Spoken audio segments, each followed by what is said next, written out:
This channel does not promote any violent, harmful, or illegal activities. All content provided by this channel is meant for an educational purpose only.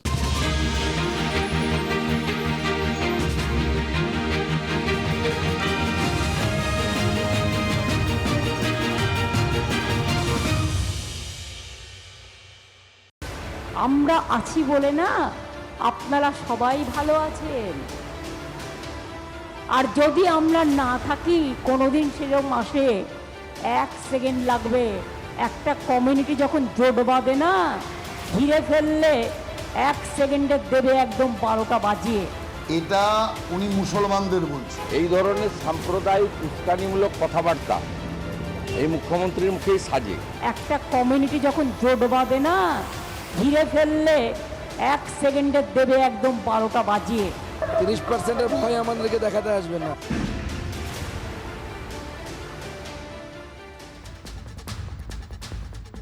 নমস্কার, আমি ঠোঁটকাটা, আমি রাজা চট্টোপাধ্যায়। আপনাদের প্রত্যেককে স্বাগত জানাই। একটা কমিউনিটি যখন জোট বাঁধে না, ঘিরে ফেললে 1 সেকেন্ডে দেবে একদম 12টা বাজিয়ে। ধর্মতলার ধর্ণামঞ্চে মুখ্যমন্ত্রীর এই মন্তব্য। খেয়াল করে দেখলাম এই মন্তব্যটা নিয়ে গোটা রাজ্যে বাংলা বাজারে তুমুল চর্চা চলছে। মমতা বন্দ্যোপাধ্যায় বলেছেন যতক্ষণ তারা আছেন, মানে যতক্ষণ তার সরকার ক্ষমতায় আছে, মানে তৃণমূল ক্ষমতায় আছে, তারা ক্ষমতায় আছেন, ততক্ষণ সবাই মানে এই বাংলার মানুষ ভালো আছেন, সকলে ভালো আছেন। যখন তারা সরকারে থাকবেন না বা ক্ষমতায় থাকবেন না, তখন কি হবে? ঠিক এখানেই একটি কমিউনিটির প্রসঙ্গ টেনেছেন মুখ্যমন্ত্রী মমতা বন্দ্যোপাধ্যায়। কোন কমিউনিটি? কিভাবে এই কমিউনিটি, মুখ্যমন্ত্রী যে কমিউনিটির কথা বলতে বা বোঝাতে চেয়েছেন, তারা 1 সেকেন্ডে 12টা বাজিয়ে দেওয়ার ক্ষমতা রাখে। 12টা থেকে আবার 13টাও হয়ে গেছে, সেটাও শোনাবো। একটা কমিউনিটি কিভাবে এই রাজ্যের এবং এই রাজ্যের অন্য কমিউনিটির 12টা বাজিয়ে দেওয়ার ক্ষমতা রাখতে পারে। দেখুন, রাজ্যে আইন শৃঙ্খলা, পুলিশ প্রশাসন, সংবিধান সমস্ত কিছু আছে এবং থাকবে বলেই আমরা জানি এবং আমরা আশাবাদী, সাধারণ মানুষ আশাবাদী। আর যদি শাসক দল বদলেও যায়, তাতে তো সরকার বদলায় না। দেখুন, দল বদলায়। আমরা একটা ভুল করি, আমরা বলি সরকার বদলে গেল। না, পশ্চিমবঙ্গ সরকার বদলায় না, সরকারটা বদলায় না। সরকার কোন দল চালাবে সেটা বদলে যায়, এটা আমাদের ধারণার গণ্ডগোল। পশ্চিমবঙ্গ সরকার is a sense of continuity. সব সরকারি কন্টিনিউইটি, আসলে এটা চলতেই থাকে। একটা সরকার, একটা দল যায় আর একটা দল আসে, বা সেই দল আবার আসে বা অন্য দল আসে, কিন্তু সরকারটা ধ্রুবক। পশ্চিমবঙ্গ সরকার কিন্তু থাকবে, এখন আছে এবং থেকে যাবে।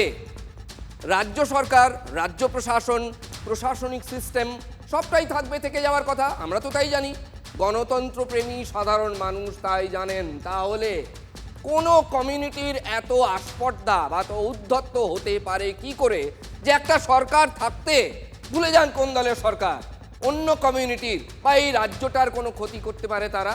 এই প্রসঙ্গই বা আসবে কেন? ভোটের মুখে সবাই আলোচনা করছেন মুখ্যমন্ত্রী আসলে এই মন্তব্য কাদের শুনিয়ে করতে চেয়েছেন, কাদের উদ্দেশ্যে তিনি এই কথাগুলো বলেছেন, মুখ্যমন্ত্রী কি বললেন, কোন কথার পিঠে এই কথাগুলো বললেন। আরেকবার ভালো করে শুনুন, এটা ভালো করে শোনার জিনিস। বাংলা আপনাকে এত ভালোবাসে, আপনারা কেন এ কথা বলবেন बीजेपी प्रचारेर जन्य? आप क्यों बोलते हैं कि हम मुस्लिम लोगों को लेके आया? अगर कोई लेके आया तो आज़ादी का टाइम में गांधी जी को क्वेश्चन कीजिए, नेहरू जी के क्वेश्चन कीजिए, राजेंद्र प्रसाद को क्वेश्चन कीजिए, अम्बेडकर को क्वेश्चन कीजिए। आप तो तब जन्म ही नहीं लिया था। আমরা আছি বলে না আপনারা সবাই ভালো আছেন, আর যদি আমরা না থাকি কোনোদিন সেরকম আসে 1 সেকেন্ড লাগবে। একটা কমিউনিটি যখন জোট বাঁধে না, ঘিরে ফেললে 1 সেকেন্ডে দেবে একদম 12টা বাজিয়ে। যদি নিজেদের 13টা বাজাতে না চান, বিজেপির অপপ্রচারে কেউ ভুল বুঝবেন না। মুখ্যমন্ত্রী প্রথমে স্পেসিফিক্যালি মুসলিমদের প্রসঙ্গ টানলেন, তিনি ইতিহাসের প্রসঙ্গ টানলেন, তারপর তিনি বললেন একটা কমিউনিটি। মুখ্যমন্ত্রীর কথা অনুযায়ী ওই কমিউনিটি কিভাবে 1 সেকেন্ডে 12টা বাজিয়ে দিতে পারে সেটাও মুখ্যমন্ত্রী বললেন। তারপর তিনি বললেন 13টা পর্যন্ত বেজে যেতে পারে যদি তারা না থাকেন। এই 13টা বাজানো ঠেকাতে কি কি করতে হবে, অর্থাৎ তাকেই ক্ষমতায় রাখতে হবে। তিনি বললেন যা, তার মানে নির্যাস হচ্ছে এটাই বলতে চাইলেন যে তাকেই ক্ষমতায় রাখতে হবে, তাদেরকেই ক্ষমতায় রাখতে হবে। দেখুন, রাজ্যে এই মুহূর্তে রয়েছে নির্বাচন কমিশনের ফুল বেঞ্চ। আইন শৃঙ্খলা পরিস্থিতি ভোটের আগে কেমন, ভোটে কেমন থাকবে, সেসব নিয়ে ফুল বেঞ্চ আজকে তাবড় রাজ্য প্রশাসনের যারা কর্তা, সমস্ত জেলার জিএম এসপি তাদের সঙ্গে বৈঠক করেছেন। আর কয়েকদিন পর ভোট ঘোষণা, বৈশাখে ভোট। ভোটের আগে মুখ্যমন্ত্রীর এই মন্তব্য এখন তো মনে হচ্ছে এটা এসআইআর এর থেকেও বড় ইস্যু হয়ে যেতে পারে। ছেকে ধরেছেন বিরোধীরা এই মন্তব্যকে কেন্দ্র করে। শুনুন। একটা কমিউনিটি যখন জোট বাঁধে না, ঘিরে ফেললে 1 সেকেন্ডে দেবে একদম 12টা বাজিয়ে। এই ধরনের সাম্প্রদায়িক উস্কানিমূলক কথাবার্তা এই মুখ্যমন্ত্রীর মুখেই সাজে। উনি যে কমিউনিটিটাকে ইঙ্গিত করছেন, তো খুলেই বলি মুসলিমদের কথা বলছেন। সেই মুসলিম কমিউনিটি এখন হুমায়ুন কবিরের পিছনে জোট বেঁধেছে বাবরি মসজিদের জন্য, মুসলমান মুখ্যমন্ত্রী করার জন্য। একটা কমিউনিটি যখন জোট বাঁধে না, ঘিরে ফেললে 1 সেকেন্ডে দেবে একদম 12টা বাজিয়ে। এটা উনি মুসলমানদের বলছে, কারণ এতদিন তো আল্লাহ আল্লাহ করেছেন, এখন আল্লাহ আল্লাহ করে না কেন? একটা মিটিংয়ে উঠে 17 বার 18 বার ইনশাআল্লাহ ইনশাআল্লাহ, এখন আর আল্লাহর নাম নেই। কেন নাম নেই? বুঝে গেছে আল্লাহ আর বাঁচাতে পারবে না। মমতা ব্যানার্জি, আপনি কি ভয় দেখাচ্ছেন? আপনি হিন্দুদের ভয় দেখাবেন না, হিন্দুরা একজোট হচ্ছে। উনি ভুলে যাচ্ছেন যে 70% না করে তখন কি হবে। 30%-এর ভয় আমাদেরকে দেখাতে আসবেন না। আমাদের পূর্বপুরুষ ভয় পায়নি বলেই আমার টাইটেল মজুমদার আছে। যাদের পূর্বপুরুষ ভয় পেয়েছিল তারা তরোয়ালের ভয়ে সালোয়ার পরে নিয়েছে। কলকাতার হিন্দুরাও এবারে জোট বেঁধে ভোট দেবে।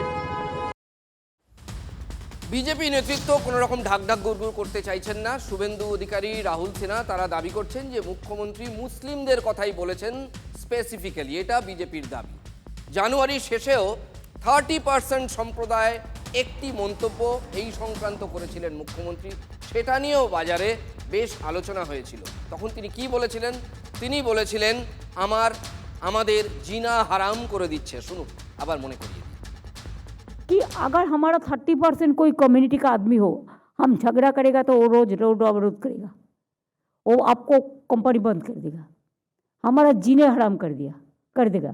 कि अगर हमारा 30% कोई कम्युनिटी का आदमी हो, हम झगड़ा करेगा तो वो रोज रोड अवरोध करेगा, वो आपको कंपनी बंद कर देगा, हमारा जीने हराम कर देगा। এই কিছুদিন আগে বেলডাঙার অশান্তি যখন চলছিল, তখনও মুখ্যমন্ত্রীর একটি মন্তব্য এই রাজ্যে রাজনীতিতে বিশেষ করে তুমুল শোরগোল ফেলে দিয়েছিল। আরে ভাই, আমি তো বলছি, আমি তো এটাকে সাপোর্ট করছি না, কিন্তু মবের মধ্যে ঢুকতে বারণ করো, কারণ তুমি তো জানো এটা আমারও হাতে নেই। বিজেপির দাবি মুখ্যমন্ত্রীর এই ধরনের মন্তব্য আসলে মুসলিমদের মনে অসন্তোষ তৈরি করবে এবং মুখ্যমন্ত্রী এবং তার দলের প্রতি মুসলিমরা তাদের মোহভঙ্গ হবে, এটা বিজেপি দাবি করছে। এতে নাকি বিজেপির ভোট বাক্সই ভরে যেতে পারে এবং মুসলিম ভোটও এবার বিজেপির ভোট বাক্সই পড়বে, এটা বিজেপির দাবি। বাংলা আপনাকে এত ভালোবাসে, আপনারা কেন এ কথা বলবেন বিজেপির প্রচারের জন্য? आप क्यों बोलते हैं कि हम मुस्लिम लोगों को लेके आया? अगर कोई लेके आया तो आज़ादी का टाइम में गांधी जी को क्वेश्चन कीजिए, नेहरू जी के क्वेश्चन कीजिए, राजेंद्र प्रसाद को क्वेश्चन कीजिए, अम्बेडकर को क्वेश्चन कीजिए। आप तो तब जन्म ही नहीं लिया था।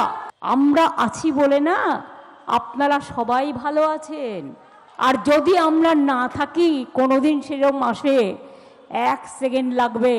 একটা কমিউনিটি যখন জোট বাঁধে না, ঘিরে ফেললে 1 সেকেন্ডে দেবে একদম 12টা বাজিয়ে। যদি নিজেদের 13টা বাজাতে না চান, বিজেপির অপপ্রচারে কেউ ভুল বুঝবেন না। সমাজ তৃণমূলকে চিনে ফেলেছে, মমতাকে চিনে ফেলেছে। এ শুধু আমার ধর্মকে ব্যবহার করেছে, আল্লাহকে ব্যবহার করেছে। অতএব সেই কারণে মুসলিম সম্প্রদায়ের একটা বড় অংশের ভোট সরাসরি বিজেপির দিকে আসবে। রাষ্ট্রবাদী মুসলমানরাও একজোট হচ্ছে।